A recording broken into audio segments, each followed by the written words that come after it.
forces of the I am that I am, for individuality and freedom. And moving ahead, and we've lost most of the old community that has supported us up until now. And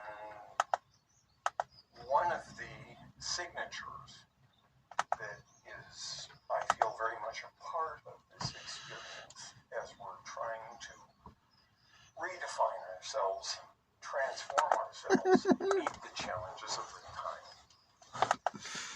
is once every 130 years or 113 years, variable, there's a double eclipse of Venus with the Sun, called a double transit of the Sun. It serves, between the two, it develops an 8-year plateau between the two eclipses. And this 8-year plateau is a very germinal period for the initiatives in black and white magic that take the next century to unfold. This transit that's occurring now began in the summer of 2004, and it culminates in the summer of 2012. The Great Mayan 13 Baktun calendar, which is much touted these days, began at about the time Kali Yuga began, about 3100 BC, even though, as far as anthropology and archaeology is concerned, there was no Mayan culture existent at that time. And it started on a double Venus transit of the Sun, and it ends on a Venus transit of the Sun.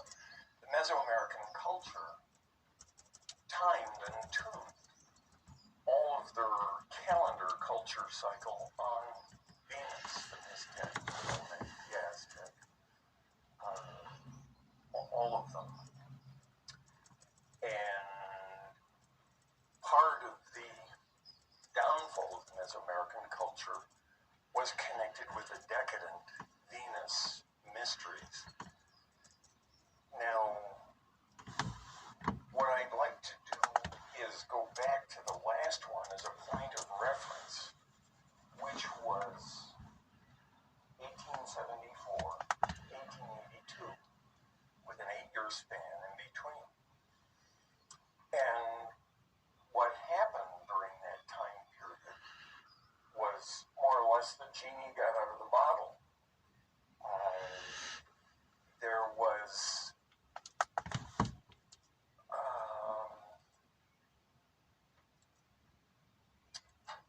you had Blavatsky coming over to New York and meeting Olcott. Manfred Schmidt-Brabant claims that they were both directly under the tutelage of Christian Rosenkreuz for 3 years. And then starting a Theosophical Society. Now, at the same time, Walt Whitman, Ralph Waldo Emerson, his legacy had been picked up by Bronson Alcott and formed into the Concord School of Summer Philosophy for 10 years. And that was a tremendous Renaissance influence, which affected European philosophy across the sea. Mary Baker Eddy sent her initial manuscripts to be proofread by Bronson Alcott to see what he thought about it. What, to my mind, was going on during that period was that in the Council of 869 in Constantinople with the church, spirit was banned. In the 11th canon of that council, they basically said, you may have body and soul, but spirit is to be if you do use use it, it has to be theoretical, abstract, symbolic, or metaphorical. If you treat it as an autonomous real-time function, you're out. You cannot be in here. It was technically over a debate, argument with a character named Photius, and the church claimed he was trying to produce a dual soul. But the issue is much larger behind that. And that was the permanent separation of the Eastern and Western Church from the point of that council. The Eastern Church took spirit and guarded it, developed it, and in the Western Church it became a heresy. And then shortly afterward, you had, especially around the 10th, 12th century, you had the tremendous emergence of dualism. You eliminated the Trinity, and you lapsed into dualism, the heaven and hell vertical dualism. And you had to pay your tithe and cover your bets in the mutable soul realm. That was not guaranteed. Then after that vertical dualism caught between heaven and hell, the scientific movement developed around the 14th century, and they slipped. They said, we're too smart for this stuff. We're not going to fall for this. But they created a horizontal dualism, the Cartesian split. The inner phenomena, the outer phenomena, nothing in between. The legacy of which we're still surrounded by today. And then, in this double Venus transit of 1874 to 1882, one of the things that happened was Wilhelm Wundt of the Leipzig School, who established the first experimental psychology laboratory in the world, declared in, I think, 1878 or 1879, right in the middle of that period, the human is a sophisticated animal. Shortly after De La Mettrie in France said the human is an exotic machine. And Pavlov had been writing letters to contemporaries saying this term soul, this ambient, unqualified term soul, which is still lingering around the edges of science, makes a mess all over the lab table. We got to get rid of it. We got to clean up. We got to get focused here. And Wundt was the one who actually did it. And so he did to the soul what the Council of 1869 did to the spirit. He said, if you treat the soul as an autonomous real-time function, you'll be out. You are not progressive. You are not in the scientific circle. You won't be quoted or cited. And he said, if you treat the soul, it's not helpful. But if you do, it's got to be theoretic, symbolic, metaphoric, and in actual science application, only in biofeedback experiment. Blood rate, heart rate, that sort of thing. And so that set the stage for the 20th century as far as the attack on the reduction and minimalization of the soul. A lot of people, if you talk to them today, who are Baptist or Catholic, or various forms of Christian, and even in other areas, if you ask them what is the soul, qualify it for them, describe what constitutes soulness, and especially what would be the distinction between soul and spirit, they are generally at a loss for an answer. Now, what I see happening during this 1874-1882 period is that the A-team came in to revive the spirit, to reinstate the spirit in such a way that it could no longer be edited out or marginalized anymore.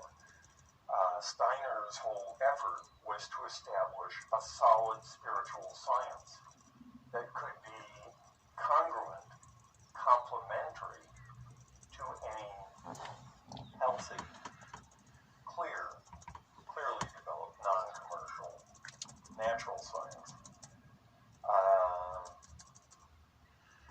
And so this was developing in the beginning of in the 1830s. You had the spiritualist movement, and in a certain sense, at arm's length, I'd sort of say that's almost kindergarten. And then you have Blavatsky, Theosophy, and that's sort of taking it to high school. We've got to be much more focused, much more aware than just involving ourselves in phenomena or invoking phenomena. And in a certain way, Steiner perhaps taking it the next step to college. You know, if we're really gonna understand and work with the spirit, these are some of the things we need to deal with. So now, one of the other things that was happening during that period is that it was the germination of commercial media. A lot of these things that existed before that 1874 period, but all the commercial breakthroughs came in that 8-year period. Breakthroughs in newspaper, telegraphy, radio, telephone, television. Movies were imagined before radio, but they were constructed afterward. But in the pivotal years, right in the middle of that period, where Steiner said that was the Michael event, where the Archangel Michael was advanced to a time spirit for all human culture. It was the first electronic image was transmitted, which I would consider the birth point, the germinal point for TV movies as today. And what's happening now is all of that stuff, theosophy, anthroposophy, Thoreau, Emerson, that there were many Renaissance events happening at that time. It was sort of breaking open the whole arena that flowered fully in the 20th century. That is now everything, the media is in full nightshade bloom around us. And during this period, what the black magic, white magic initiatives are concerned with is installing all the electromagnetic technological environment in the human being. It's proliferated outwardly, and now the move is to put it in. And the human biochip implant is the docking platform for doing that. And of course, extending that, proliferating that objective, it becomes obvious that we're heading into a brave new world of sorts. And it's also what I'm seeing is that there's sort of a flying wedge of talented souls coming in to reinstate the soul, which was edited and marginalized now. People like Hillman, with the Jungian movement, Robert Sardello, Willie Bento has started an official accredited Academy of Psychosophy. But while they're doing that in the background, the forces of opposition are attacking the body. In the reductionist model, if you want it simpler, more efficient, more accountable, you just keep getting rid of things. The appendix, who needs that? What's what's it for? The tonsils. Take them out. And it's getting to the point. The Cyberspace Manifesto of 1998 put it very succinctly. They said the last obstacle to electronic nanosecond networked freedom is the body. And that's the technological overemphasis. I'm not recommending we go Luddite or Neo-Amish, but the overemphasis is eroding the integration of the very foundations of incarnation, the body, which needs to be built up. One of the most damaging forces for the body and soul is an arrhythmic life. One of the most health-giving, integrating forces is rhythmacy. And that's, we've all experienced how far that has gone out the window in a comparative sense over dealing with our grandparents, great-grandparents, parents. Us, our children emerging now, are very exposed to the whirlwind of arrhythmic life.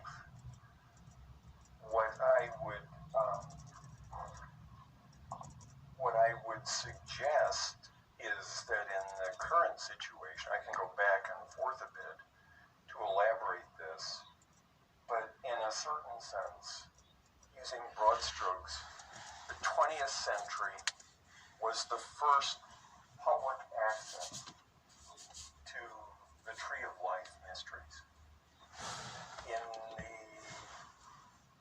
human individual, the personalized Tree of Life is the endocrine system, the life forces, the solar plexus, the liquid flow movement, which we don't have conscious control of by and large. It's part of a habitual, subconscious, unconscious realm. The personalized Tree of Life, or Tree of Knowledge mysteries, is what's called the astral body, which is anchored in the brain and nerve system. That has to do with our self-consciousness, our self-awareness, our desire level that enhances the personality. And for the first time, with the risen Christ mysteries of the 20th century, along with that came public access to the Tree of Life, and we could rush in to the more or less abandoned temple, and most people decided to have a beer party in the empty temple. The folks are gone. I've got a good idea. This is a great space. We've never been allowed in here. So the social sciences started in the 20th century. At the beginning of the 20th century, sociology, psychiatry, psychology, and their objective was to see what was under the hood. So now we're going to take a little smaller piece of the cherry pie, okay? Say yes. Okay, now how many of you believe in spirits? Raise your hand. Okay. How many of you don't believe in spirits? Raise your hand.